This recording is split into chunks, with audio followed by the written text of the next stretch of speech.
A political prisoner was registered because he exposed the racism practiced by his government against the people, so he was able to do the impossible to escape.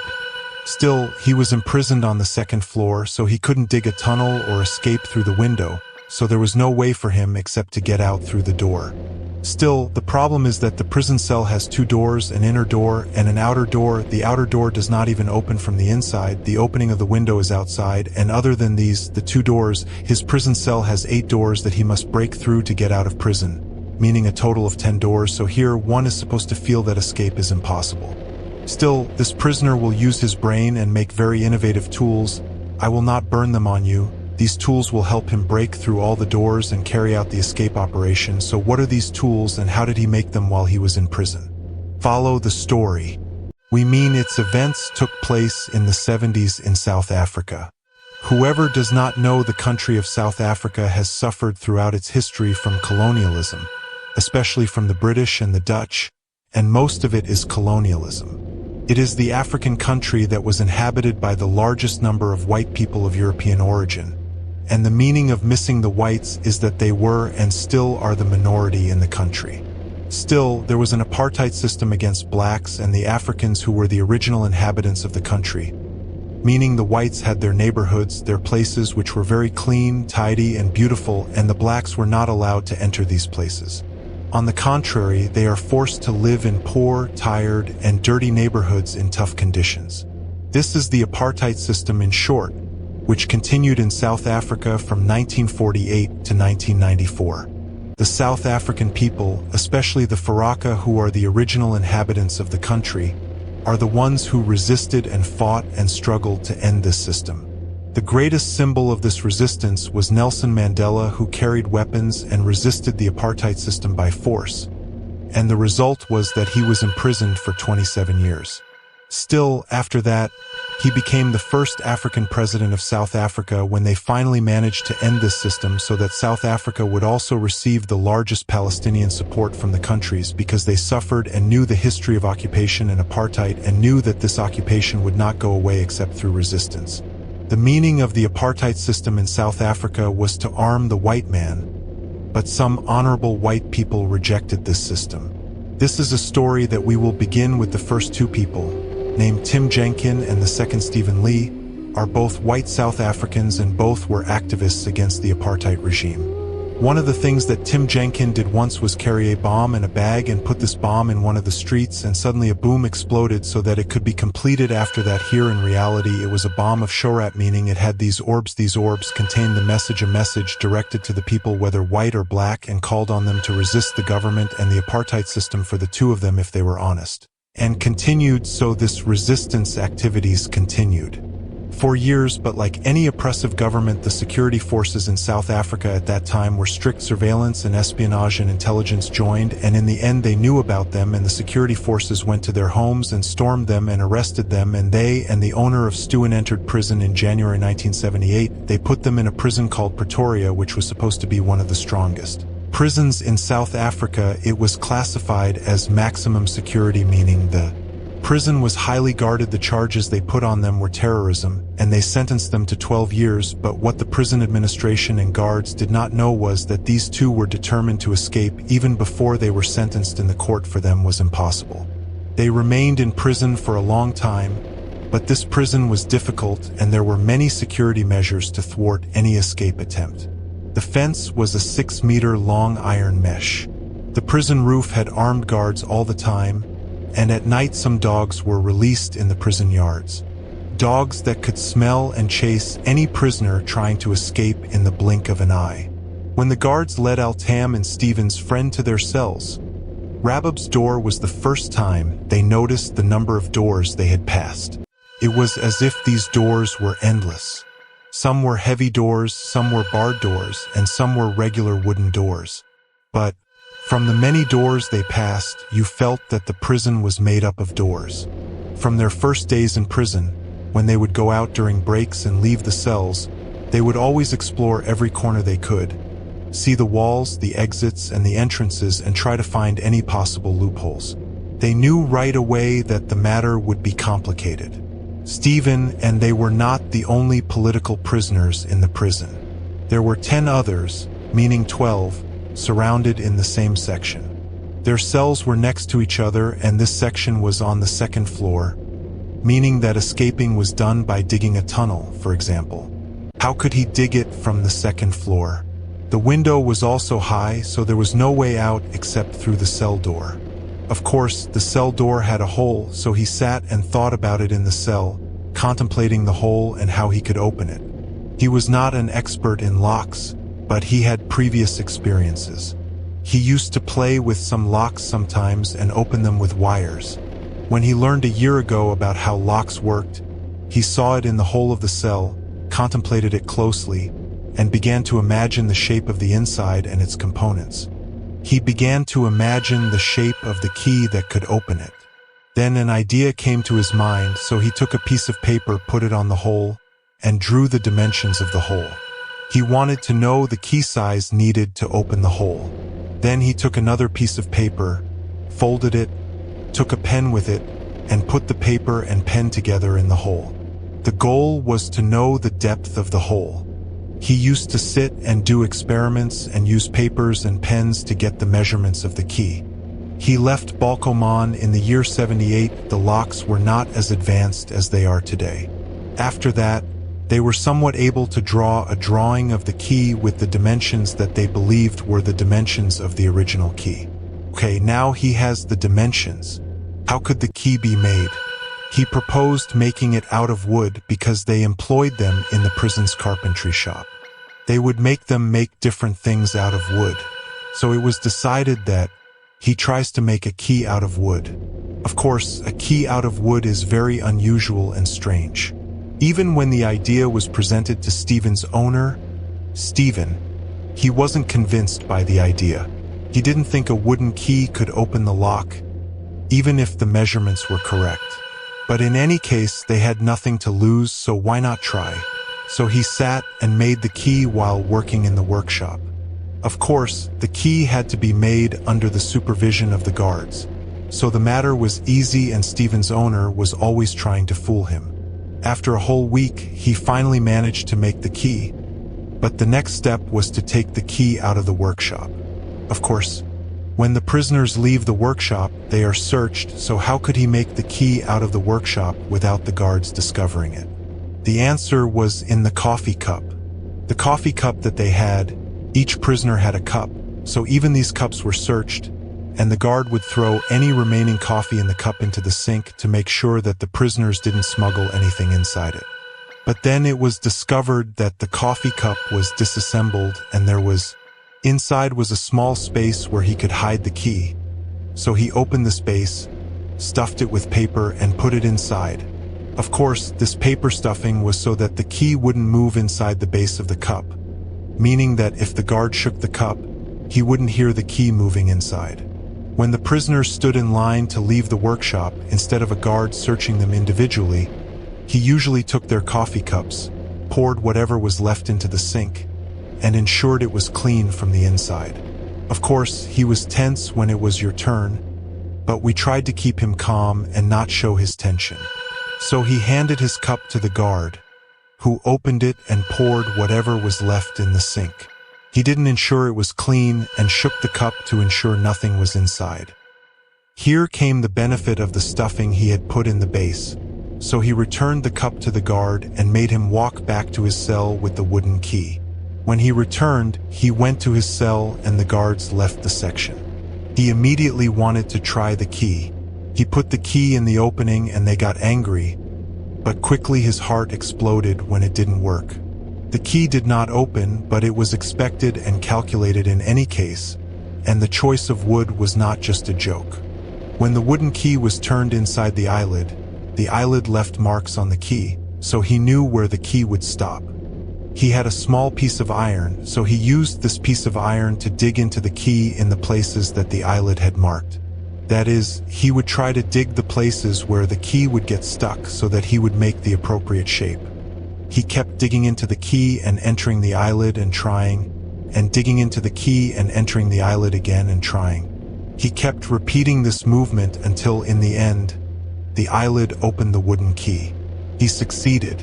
At that moment, They felt an incomparable feeling of victory and ecstasy, as if he had accomplished a great accomplishment. Still, he knew that this was just the beginning. He opened the door. The first door to the cell was a barred door, but directly behind it was a second iron armored door on the cell. A complete door this time, not just bars. You know what's worse? This door did not have a lock from inside the cell. It only opened from the outside. And you see, he knew this thing, so he wasn't surprised by this door in front of him. He knew that there were two doors to the cell. He knew that after he opened the first door, which was the door of the bars, he would face the problem of the second door, the door that didn't lock from inside the cell. But he didn't have a system for solving the problem that would come after it.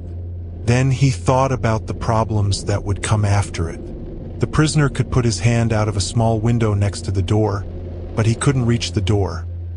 The outside of this distance, in any case, before it was done, a way was found to reach the jaffle from inside the cell. The first thing he had to do was make the appropriate key for it. The only chance he had in front of him to take the measurements of the external jaffle was on Friday, which was the day to clean the section. Every Friday morning, the guards would take the prisoners out of their cells to clean the section and the corridor in front of the cells. By the way, all the prisoners in this section were political, so they were cooperative. Stefan knew about the plan and what they were doing, so on the contrary, they covered for them and alerted them when the guards came. At first, he tried to use the same key he used for the inner door, but the key didn't work, so he went back a second time and took the measurements of the key the same way he used it for the first jaffle. He brought a pencil and pen, measured the depth, and drew an approximate shape of the key. He made the key in the workshop and smuggled it in the same way into the coffee cup. After that, Ral would try this key and adjust the small piece of talk on it, just as he did with the first key. Of course, this new key didn't work. We remember that he was now trying, and the door was open because they were cleaning the section and the corridor.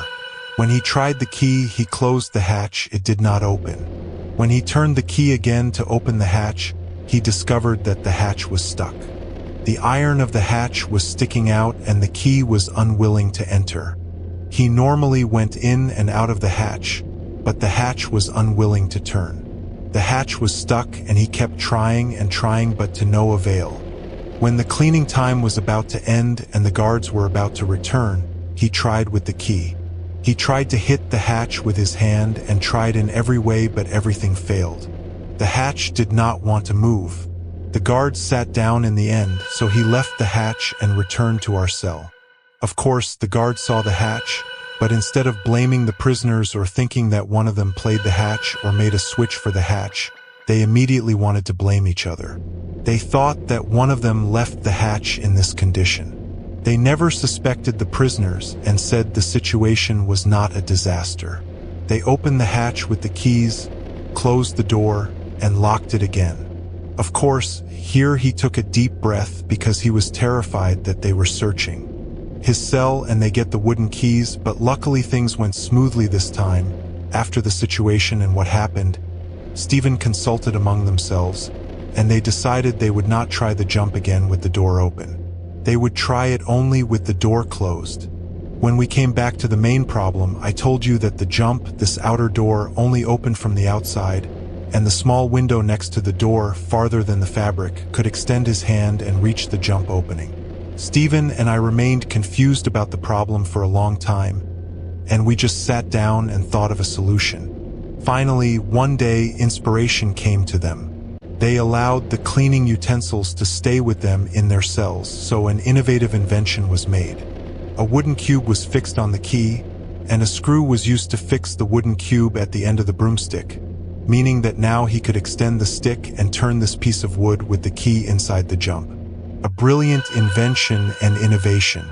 Of course, trying an invention like this was risky because it could make sounds, and because the guards were conducting random inspection tours from the second period, and of course the owner of Stephen was on the lookout, his eyes wide open and his tail on any guard's voice that might approach his section. He extended his hand from the window while holding the broom. He had even tied it to his hand with the love of the little one so that if it fell, he could retrieve it easily. He extended his hand, tried to find the window, and put the key in it. With his other hand, he was holding a small mirror so that he could see.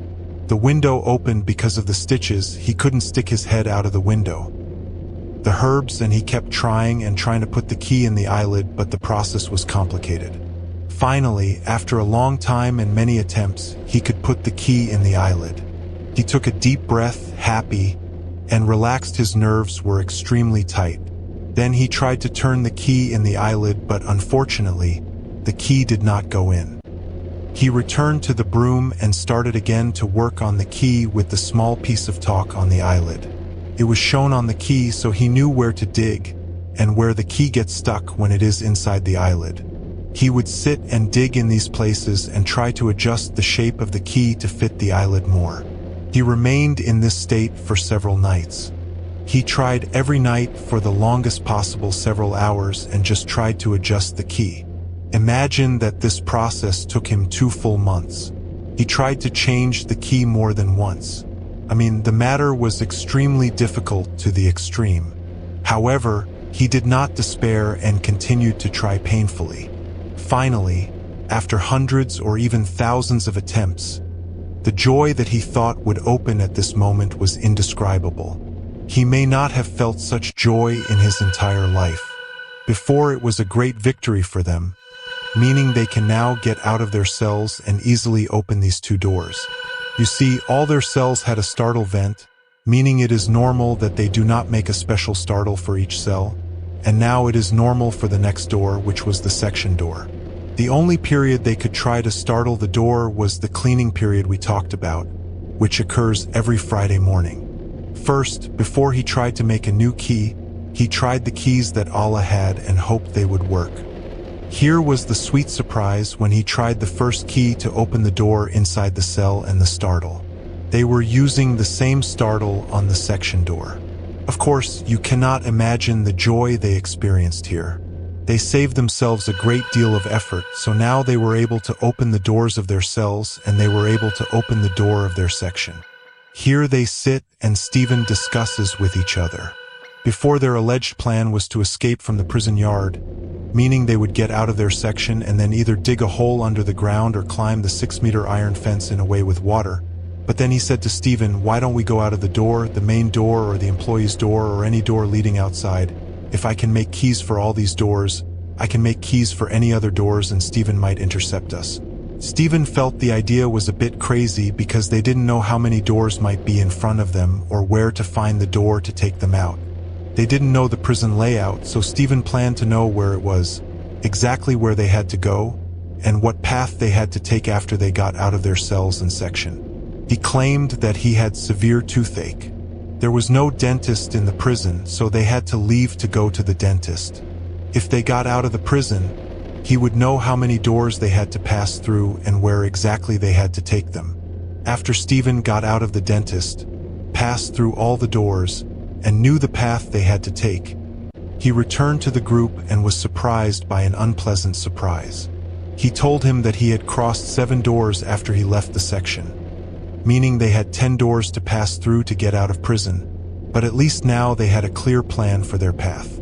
At this stage of the process, they needed an additional member of the team, and that was a monkey. During the past period, he made friends with one of the prisoners on the same charge in this prison. His name was Alex Mombers, and when they offered him the idea of escaping with them, he was excited. He originally wanted to join them but didn't want to separate himself. Stepan made it clear to them that the plan of the path they would walk on was full of doors that they needed to open. To make the picture clear, I drew a diagram showing the path and the doors they needed to open. Here we divide the cells. They need to open the first 2 doors, of course. They are the 2 doors on the cell. We will call them doors 1 and 2. After they leave the cell, there will be the door of the section in front of them, door number 3. After they pass through it, there will be a staircase in front of them that takes them down because, as we said, they were on the 2nd floor under the stairs. There will be door number 4. After they leave us, there will be a corridor. At the end of this corridor is door number 5, but there is a room before door number 5. This is the main guard's room, and the guards on duty and private are usually in it. After they pass through door number 5, there is door number 6, followed by door carry 7, which was a cloak, and then door number 8. And after that door number, you go after it, there is a small staircase, and this staircase is this one that leads to door number 10. Oh, the door of the prison. Keep in mind that the door avatar exit, the approximate length, was a prison student. It seems Matt, they are in it from the prison right away without needing the prison guard and crossing the fence. Now they face the dogs that supervise the square in the Messiah, nor the armed guards who stand and watch from the roof, but of course the challenge is that they pass through all the doors in front of them. Keep in mind that this is a simple diagram. The prison is more complicated than this diagram, but it is useful so that you understand the path they need to pass through and have a clear picture of the place in your mind. Now they have passed the first 3 doors. The door after it is the 4th door, the door facing them after they go down the stairs. The advantage they had regarding this door is that they saw it and passed through it daily because it takes them out to the workshop, the outside yard, and other places. Every day in prison, they would see the guards opening the door in front of them, so he would focus and see the shape and size of the key and try to copy it in his mind. The key wasn't much different from the previous keys, so he made it a key close to the head. Why did the keys from before it have to be armed? The problem was, how would they try it? This door wasn't close to them, so getting them out of their cells and their section, and even going down the stairs to get to this door, was a big risk. To reduce this risk, they had to calculate it correctly. They had to monitor the guards and their actions. One of the pieces of information they discovered was that from 5 o'clock in the morning, only one responsible guard would be present in their section. Of course, the dogs would be released in the outer yard, and the armed guards would be on the roof. But in any case, as we said, they didn't need to go out to the outer yard. They just needed to be careful with this solution. The guard who was inside usually sat in the guard's office.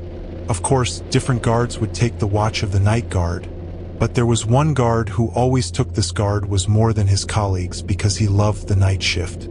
Fortunately for the prisoners, this guard had a fixed routine that was never different. He would play music every night through the internal sound system and the cell speakers. He would sit in his office, relax, listen to music, and listen to the prisoners with him. After the music ended, he would get up and leave the office to go on an inspection tour of the cells. About him during the period with the music on, the prisoners could be sure that he was in the office, so they took advantage of the time the music was playing and went out of their cells. Those who went out were Tam and Alex, and then they went out of the section door, which is door number 3, and went down the stairs and reached door number 4, which is below. They started to try their new key. Of course, the key, as usual, did not work the first time, but Tam was ready and ironed, and he immediately adjusted the key, and that was it. He became an expert in this job, and everything was easier this time. It certainly wouldn't be difficult for him to extend his hand and squeeze it like he did with the prisoner of the cell who had suffered from us for 2 whole months. In the 4th door, from the first time they went down, the key was adjusted and the door opened. Quickly, they went up the stairs again and returned to their section and cells. Only a few minutes later, the music stopped, and the official conducting the inspection tour began coming out of her room toward their cells. Now they could open 4 doors from the 10, but the more they advance, the more difficult the task becomes because the doors become further and further from their cells. Now, in front of them was the 5th door, literally in front of the guard's office. How can they insist on that door and conduct experiments on it? And the guard's room, even if this was possible, the risk is very, very high. If they hold on to comfort, it will weaken their sentence. So, they had to find a way to experiment on the 5th door without the guards being present in the office. However, the guards are not in the office when he goes on his inspection tour. He leaves the office, walks in the corridor, and then goes up the stairs. So, how can they simultaneously leave their cells and go to door number 5 from the same path that he comes from us? This way, they will meet in the middle. The solution they found here is to hide under the stairs. They noticed a small closet under the stairs that could accommodate 2 or 3 people. Since they know that this guard plays music, and after the music ends, he comes out of the library to do his inspection tour, they advance and go out from their cells when the music is on, and then they wait to be careful about them until he comes out of the library and passes through door number 4 and goes up the stairs and goes to their section, and they come out from under the stairs from this closet that they hide in and go to door number 5 and do their experiments on it after they sat together and discussed the plan and repeated it more than once until they memorized it. They decided to go with it and take a risk. It was the best plan that came to their mind. The first step was to adjust their blankets so that it looks like there is a person sleeping under them, because the guard comes to inspect their cells and they are not there, so he must think that they are sleeping under the blankets. And as soon as the music started, this was their signal for you to move. The first thing, of course, you have to open the outer door of his cell, and he took out the broom and started trying to insert the key in the outer lock, which was always, of course, not an easy process at all. It took time and many attempts, and after he was finally able to insert the key, he opened the lock and opened the door of the cell after that and got out of it. And after that on, he went to Alex's friend's cell and opened the cell doors, and quickly the 2 of them went out of the department door and went down the stairs and reached the closet at the bottom of the stairs and entered it and hid. The 2 of them were extremely nervous because for the first time, they would be the faces of their Nazis, and a guard was going to pass in front of them. Something bad happened after that. When they entered this small closet, they faced a problem they had not thought about, which was closing the closet door from the inside. The handles were outside inside. There were no handles. There was nothing but a small internal bump. The one who was the size of a coin, Alex, was the one holding the door, and his hand was wrinkled. He was shaking because he was holding the small bump, and on top of that he was nervous and scared because the situation was not what he wished for, and the guard was sitting walking in the street. He came out of his office and came towards them. Both of them were extremely terrified. The guard reached door number 4, and they heard him take out his key and pull the trigger and open the door, and at that moment the guard Jade entered the door. Alex, whose hand was wrinkled, he trembled and let go of the bump he was holding. Most likely it hit my isolation from the tension and the sweat that was pouring from us. Your father under yourself in their place, and you can imagine the amount of tension you would be in. By God, it is a scary situation because the key to the closet door and the guard Jade entered the door. It was the worst thing that could happen to them, and in conclusion, it was done. Alex thought that this was their end and that they were caught. But as usual, luck was on their side. The guard did not notice them or the closet door that had the key in front of him. His eyes were on the stairs, and he immediately put his foot down and went up and continued on his way without noticing the closet or its open door. Despite the tension and terror they were in, Tem and Alex knew that they didn't have time and that they had to move immediately. When they heard the guard enter the section's door, the cell section above, they left the closet towards door number 4. Luckily for them, the guard didn't lock the door behind him, so they didn't even need to use the key they made. It seemed that this was the guard's habit of leaving the doors open because he was going to the cells, so he didn't expect that there were prisoners behind him. So they crossed 2 from door number 4 and went straight to the corridor and went towards door number 5. When they reached the door, the first thing Tem tried was the keys to the previous locks, and luckily they completed it.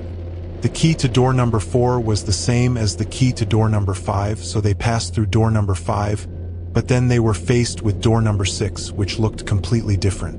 It was clear that it was more secure. Tem immediately began experimenting with startling, and Alex watched the 5th door open in anticipation of the guard's return. At the time, the guard was sitting doing an inspection tour. He had passed by the cells. And alone, and he takes a look through the windows, and of course when he looks from the window of the cell and Alex's cell, he sees the shape of the blankets as if someone is sleeping under them. His friend Steven, who was in his cell, was nervous and sees the guard sitting searching, and at the same time he knows the people outside. They knew that the guard takes about 15 minutes approximately to finish the inspection tour, so they set themselves a time window of 10 minutes, and after that, they have to come back immediately. Always now he is sitting trying to secure the 6th door. The first thing he tried the keys he had, of course, but none of them opened the door, and he kept trying on the door, and Alex was sitting watching while he was nervous and reminding him of the time he tried several things on the door, including metal wires, but all the attempts failed. And what made the matter difficult, of course, is that he was at the peak of tension and his hands were literally shaking, and When the time was up, which was the 10 minutes that they set for themselves, Alex was sitting saying because he finally has to go back, meaning in time, and he kept trying and telling him to just wait a bit, and the matter reached the point that Alex literally grabbed the road and pulled him, and they quickly returned from the corridor to the stairs and hid him again in the small closet, and only moments later he heard the voice of the guard coming down the stairs. I mean, really, if they had delayed more, even a little, they would have been at least haunted, and finally they were able to take a breather after they saw the guard passing through the fourth door and going up to the corridor towards the library after them. They immediately got out of the closet and went up the stairs to the second floor and entered the department and returned to their cells. Then he felt a sense of defeat, means he could pass at least one door, which was the fifth door, but he wanted to pass more than one door in the same night because this descent that they were doing was very risky, and the more descents, the more likely they were to be among the haunted. They imagined that from the tension and pressure he felt, this night he couldn't even sleep, and he was apprehensive about the sixth door because he felt that it was one of the most difficult locks in the prison. He went and suffered and didn't want to go down again and try the sixth door, which he was sure would succeed. He wasn't ready for the sake of going down more than once and sitting and trying. He had to invent the door quickly. During this period, keys were made not only for the doors on their path but also for different doors in the prison, one of which was a side door that was almost hidden and could lead them to the workshop. He also made a key for the workshop door. The workshop had several doors from several sides, so he made keys that could lead them to the workshop so that they could sneak in and take the tools they needed at any time. So it became a set of keys, thank God, as if he was one of the prison guards, but of course the biggest one was door number 6, so he was thinking of a new way to make a special key for it, the door key with a very high probability of success. He came up with an innovative idea and design which made a key made of metal wires, but the head was wooden, meaning the key handle was made of wires. Wait a minute, how is this design possible? It allowed him to make more than one wooden head to switch between these heads quickly.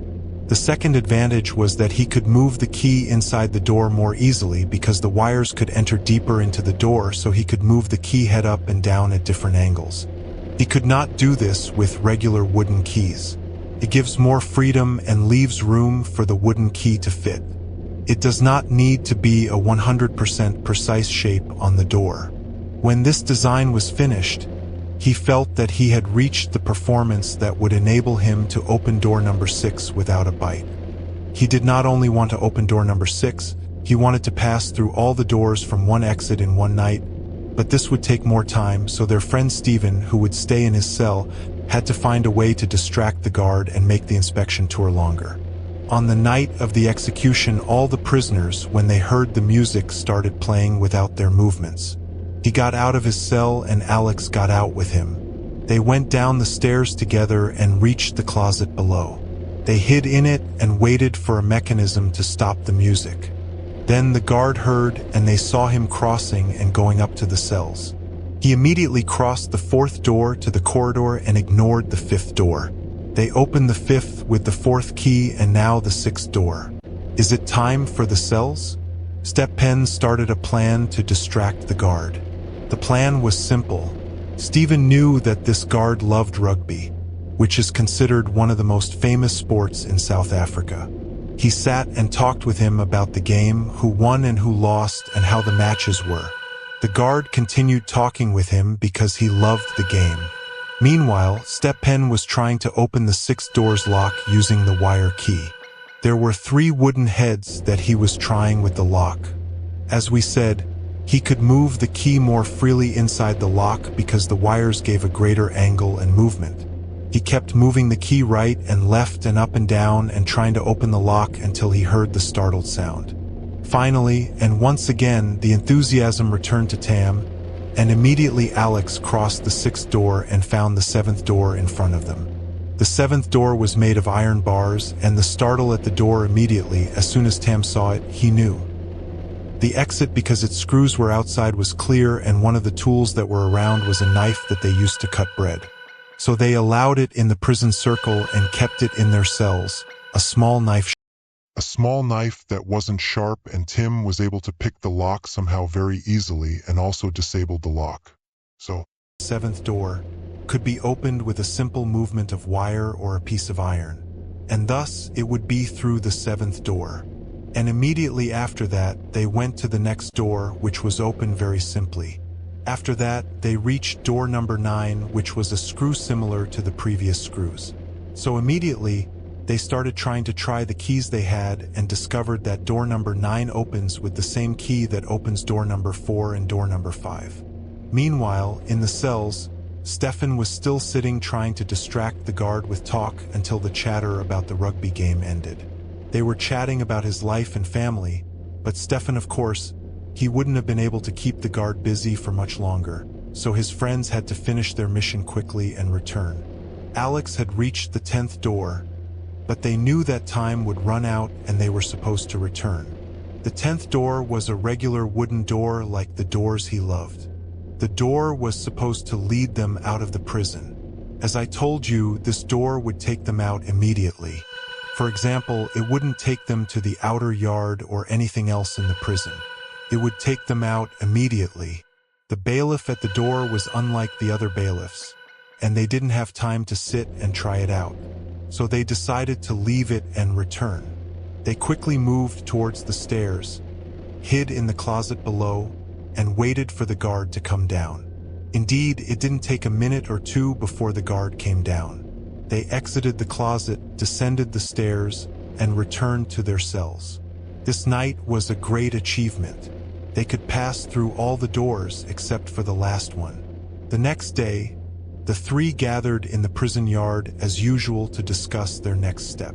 They felt that it was time to escape. They hadn't opened the 10th door yet, but with their accumulated experience, they felt they would appreciate me. They found a way to open the door, but this time Stephen would come to them, meaning he wouldn't be in his cell to distract the guard and others. They needed me to delay the guard for as long as possible because they would escape this time. As I told you before, their section was full of political prisoners. They all had the same idea and supported each other. This way, their colleagues in the section were ready to support them in their operation, meaning they wouldn't escape with them. Keep in mind that this is almost impossible to happen in a normal prison. Most likely, the other prisoners, if they weren't of the same idea, on the same charge and against the government, wouldn't have cooperated with them. The person they considered the leader of the political prisoners in the prison was Dennis Galtpark.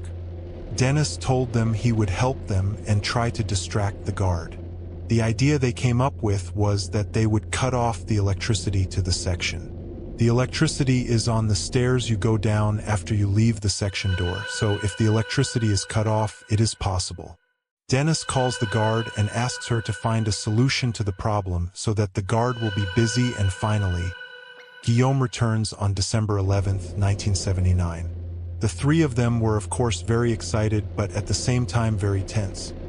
But they tried to calm their nerves and focus on their mission. The first step was to change their clothes, so they wore civilian clothes that they took from one of the buildings in the prison. As I told you, they made keys to different doors in prison other than the 10 doors that were in their path, so they were able to steal some tools and they were able to steal civilian clothes. These civilian clothes were an important part of the plan because if they printed the prison clothes, they would harm the prison. It is very likely that those who loved the guards and even the people outside, so they sat in their civilian clothes, would harm the guard. The music was playing as usual, and as soon as the music started, he moved and opened our cell door. He opened the inner door and opened the outer door with the broom key. He immediately sat down and brought Stephen and Alex's friends out of their cells. Dennis was watching them from the window of our cell and assured them he would call the guard as soon as they cut off the electricity. The three of them came out of the section door, and as I told you, the section's electricity was on the wall of the stairs. As they were going down, Alex opened the box and started playing with the circuits inside. He messed up the circuits in a difficult way to adjust quickly so that when the guard came, he would be delayed more. After that, they immediately went down to the small closet under the stairs. This was the first time they would hide inside the closet. It was a small closet, and with all their capacity up in the cells, Dennis began calling the guard at the top of his voice. He was screaming and saying that the electricity and lights went out after him. In moments, The three hiding in the closet heard the sound of the guard's footsteps as he walked in the corridor. He was strolling and at ease, and they were extremely nervous, afraid that these closet doors would slip from their hands and open like what happened last time. But then the guard passed through the fourth door, went up the stairs without seeing them, and entered the cell block. Immediately after that, the three came out of the closet, went through the fourth door to the corridor, and looked toward the fifth door. The guard arrived at the cell block and was surprised that the lights were out and the electricity was cut off. He went away from Dennis, who was sitting and calling, and told Dennis that the electricity was cut off suddenly. Still, he did not let him go immediately to see the electricity problem. He sat and chatted with him and took and gave to make him stay longer. In the meantime, Stephen and Alex reached the fifth door and passed it easily with the same key as the fourth door. Then they faced the sixth door, which, as we said, was the most difficult jump, but they were equipped with the key Abu Alislak to bypass us in 2 or 3 deaths after a few attempts. After that, the seventh door, which, as we said, was made of bars and whose jump was originally dismantled, and during the jump that can be opened easily with any tool, the seventh door bypassed. After that, the eighth door was open as usual, and the ninth door was opened with the same key as the fourth and fifth doors. Then, in front of them was the small staircase that led them to the 10th door.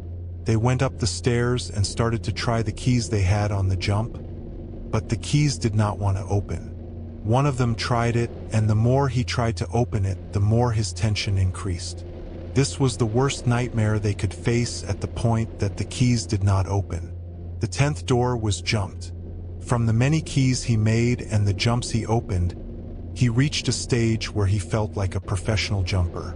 He did not even imagine that this last jump would hinder him. At that time, the guard finished talking and sneering and started walking with difficulty up the stairs so that I could see the problem with the electrical circuit breaker. When he reached the circuit breaker, he tried fixing the problem and adjusting the wires.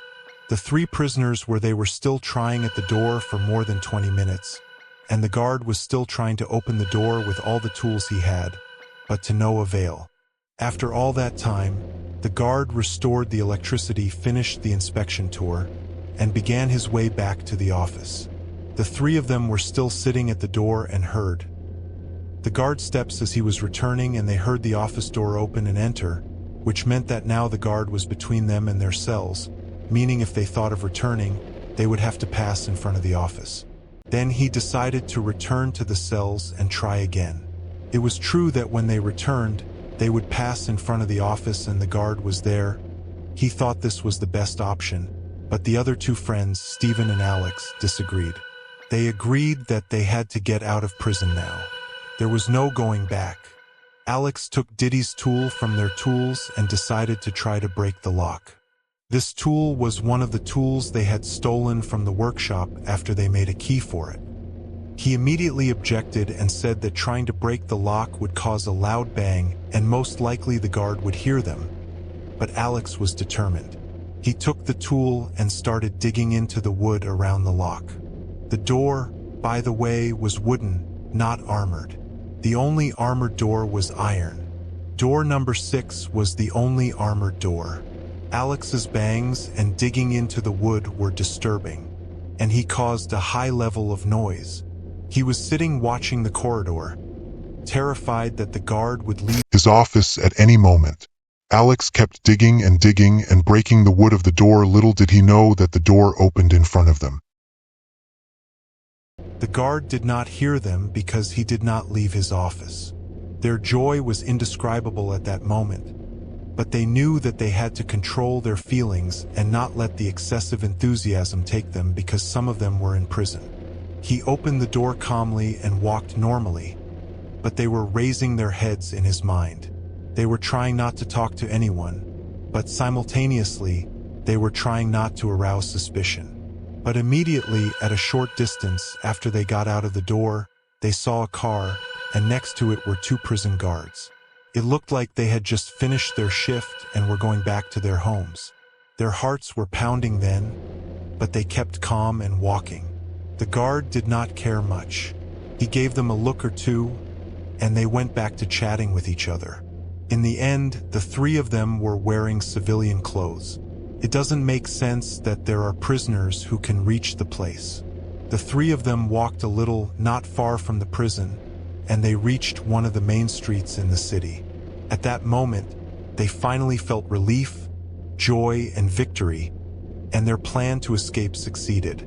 At that point, we will reach the sad part of the prison escape stories, which is the arrest of the prisoners after they escape. However, this story is different. Perhaps for the first time in the history of the channel, they made a story about an escape from prison that is not forgotten, as in it the prisoners, after the escape that happened, were the three who agreed with a man from Zimbabwe, which is a neighboring country to South Africa.